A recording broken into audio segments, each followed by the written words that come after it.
ఉంటే ఉండుండి ఎటుంచో ఒక నవ్వే తాకుతోంది. మొత్తంగా ప్రపంచం మహగమ్మత్తుగా ఉంది.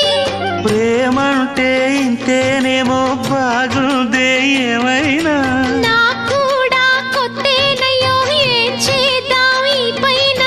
కాస్తైనా కంగారు తగ్గాలి కాదన్ను ఏం చేసినా. సరసం ఇంకా ఎక్కువైతే చచా చిచి తప్పదయ్యో. అప్పుడే ఇట్ట ప్రేమ బళ్ళో అయితే గీతే ఎందుకయ్యో. అమ్మహా అంటామడు అయ్యరే అయ్యరే కమ్మహా ఉండేటప్పుడు అరే